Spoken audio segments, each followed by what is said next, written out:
Hi guys, welcome back to the channel. I know it's a little bit of a different look today because today we're going to show you how to do some of the incubation stuff. One of the topics we want to discuss is how do we incubate our eggs and how do we breed snakes, as it's one of the things we're gearing this towards a bit of a newer audience is snake breeding. I will show you the incubator, and I will also show you how we build our egg bins.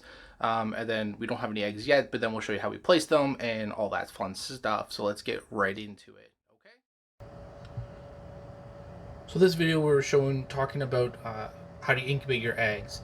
So this is my homemade incubator. It is just bar fridge I bought offline used. I think I paid $35 for it.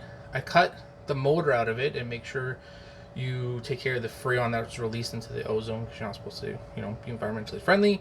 I can't remember how I did that.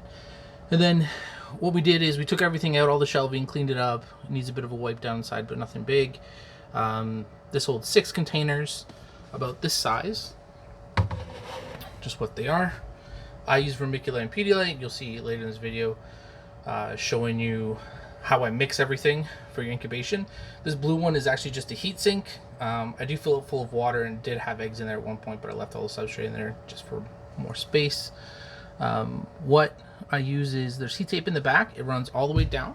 I have this little shelf just for stuff. It runs all the way there.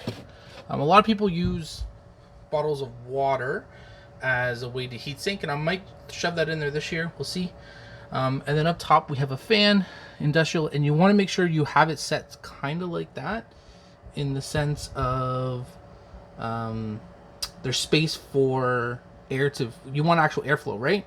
So you want it to come down, go flow up there, then push down with the fan, so it's consistent gradient throughout, as well as the thermostat there. The thermostat probe is up top, right there in front, and it's hooked up to a Herpstat 1.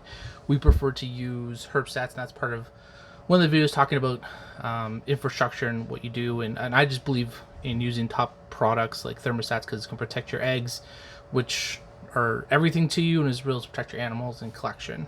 So yeah, that's how we build our incubator. We put 6 bins in here. We obviously reuse them throughout the year, but again, relatively small operation, and so we don't need anything crazy. All in all, this roughly should cost between $250, and that's about $100 on the Herpstat alone. Everything vermiculite. Now, there's a lot of ways to do this, and I just don't have the products here to show you.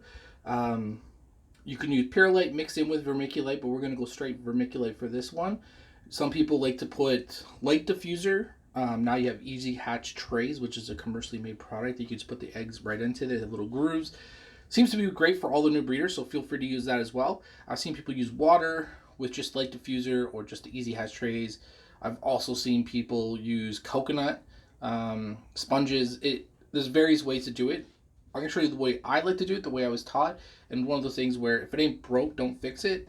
We already have all this vermiculite put into the bin to the level that we like it. The bin we use, just so everyone can know, is just a Sterilite tub, 6 quarts. Pick it up almost anywhere to go into your homemade incubator, right? So we go like that. And then the messy part, the reason why nobody really likes this part is because there's twofold. One, it's messy to mix, so we're just adding water to this thing for as much as possible.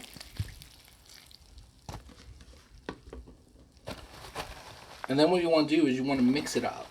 I use my bare hand. You could probably use other things. But bare hand just works just fine. This is the part where nobody really enjoys it because it's super messy. And what we're looking for is, you see that? We want it to be right there. Maybe it's a little wet, but there's still dry stuff on the bottom. So once you mix it all in, it shouldn't be a problem. And this is why people like the easy hatch trays, because when snakes hatch out on this, they obviously get covered in the vermiculite, and I just give them a quick rinse, and that's good. That's the best experience I've had is with vermiculite and perlite. So I just put it right into the substrate. I prefer it over anything else. I also do not put the saran wrap over like a lot of other people. I've just never needed it. The lid seems to work fine. I keep an eye on it, and or 55 days go from there. So yeah, you want it so just before, like right now where I'm squeezing it, like no water's dripping out or just a drop here and there.